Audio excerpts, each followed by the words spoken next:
Legends of the crypto world, welcome back to the channel. My name is Clênio Campolina and this is Navigating Crypto, the crypto channel where you learn everything crypto, guys. DeFi's, NFTs, the markets, the tech behind, and a lot more. And today we're talking about this NFT project. It's amazing. It started really well. It has everything you want to see in an NFT project. But the problem is recently some drama happened related to one of the founders. And of course the markets reacted and people are a bit unsure. Some people don't want to invest anymore. Sold some of the NFTs that they hold. But some people saw that as a good opportunity to enter in the market and invest on this project. So we'll go together through the details and you can decide maybe if this project is for you or not. And of course at the end of the video we'll also have some tips and details. We have actually today we'll have some tips related to this project if you want to invest in and has like a lower entrance point. And also we have some airdrops, some 3 airdrops that are happening right now that you shouldn't miss in case you are eligible. Watch it till the end so you don't miss that. But before we starting, let's remind everyone that nothing in this channel is financial advice. All the content that we bring here is only for educational and entertainment purposes. So let's get into it. And of course today we're talking about the Azukis, guys, as you can see here. The red bean, which is the symbol of the project. If you don't know, Azuki in Japanese means red bean.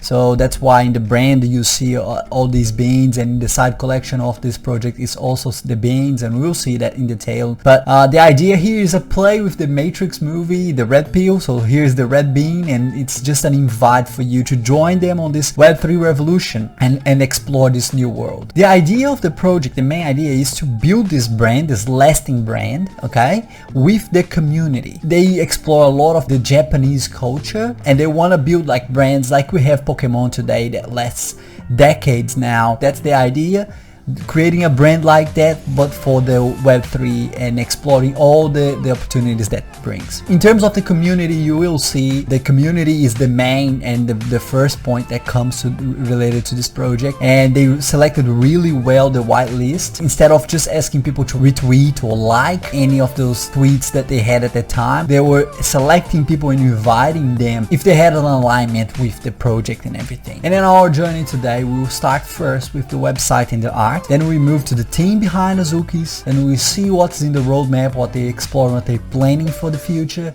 And last but not least, we'll have a look on the drama, what I was describing at the beginning of the video. So here, this is the website. You can see azukis.com. Look how amazing the art is, guys. Look at the level of detail, the chain and like all the shades, and you will see that on the NFTs as well. It's the very first project that uses these Japanese manga culture, like definitely like because it's the first one, there's value behind it. Another thing I want to highlight here is this lo-fi radio that they have on the website. Really good, I recommend. And let's move to the NFTs then. Look, guys, the level of detail I was talking about and the shade. Every single one of them all look real cool, and this is something that you don't see everywhere. And they have like a nice play with elements, so you will see some NFTs that the character is playing with fire or wind or rocks. And of course, if you're holding an Azuki, last month they had the minting of the side collection that they are the beans. So you can see here the beans also has a play with the elements of the fire here and so on. And a really cool innovative thing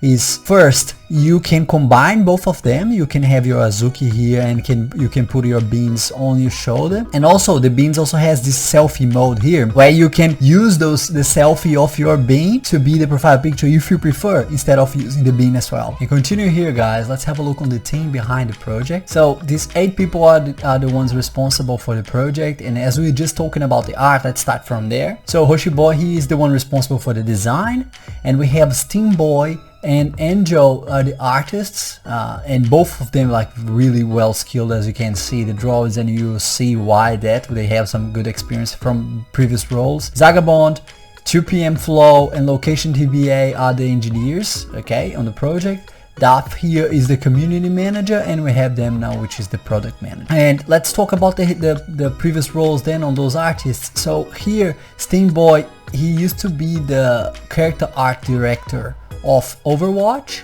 So let's have a look on the characters of the game. And as you can see, guys, look, also amazing art, high level drawings. And we also have Joe that used to be the Street Fighter comics artist. An example here of the comics, also really nice looking drawings. One thing I want to highlight, guys, is this Shoru Labs is the core company behind the Azukis. So as you can see here, the team is only Zagabond, Location TBA, 2PM Flow, and Hoshi Boy, and those are the, let's say, the core team that created first the Shoru Labs, and then from there they created the Azuki. And one more thing I want to highlight here, guys, is the new advisor of the project. Ray is the Chief Strategic Officer of Human Made, and he used to work for well-known projects like Hello Kitty and Pokemon. You can see that he definitely has the experience to create the brand that the Azukis are willing to create. And moving forward here, let's have a look on the roadmap, or the mind map, how they like to call it here. The very first point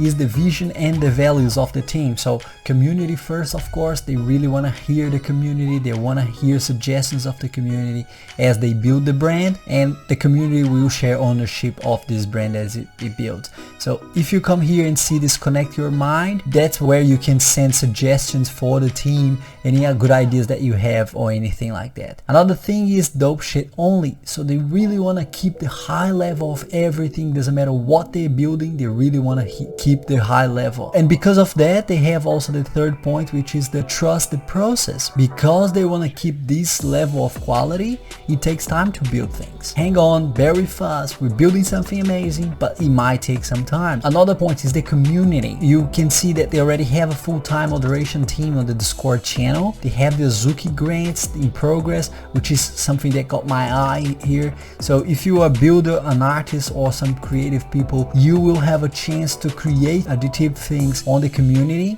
and community space, so people can know each other, know who are the other members of the community. The metaverse, they already created this gallery, as you can see here on the top. One other thing they're exploring is the game, the possibility of creating a game with the characters. How cool will be that? And the bubble fractionalization is this NFT here. So they put this NFT in a ledger and created like a community. I'll talk about that in more detail at the end of the video, and how to join this DAO that vote for what to do with this NFT and proceeds from this NFT. But what they did already was they put this NFT in a ledger and send it to space with the SpaceX team. So as you can see here, the SpaceX team in April preparing to launch, and some people created this image with the NFT beside them going to the space. Of course, physical world, they're creating like streetwear and also some collectibles for the community, and a bridge between the digital and physical world. So some meta games, you can expect that. And look how cool this will be. Maybe an RPG or anime with the characters as well. So really cool ideas on the roadmap. We have also the seedlings here, so partnerships with other NFTs and other companies, and a possible DAO. They're exploring the idea of creating a DAO for the community, and the Bean token for the metaverse or the game or whatever they're building. Really amazing, guys, really amazing roadmap. And moving now to the drama, guys.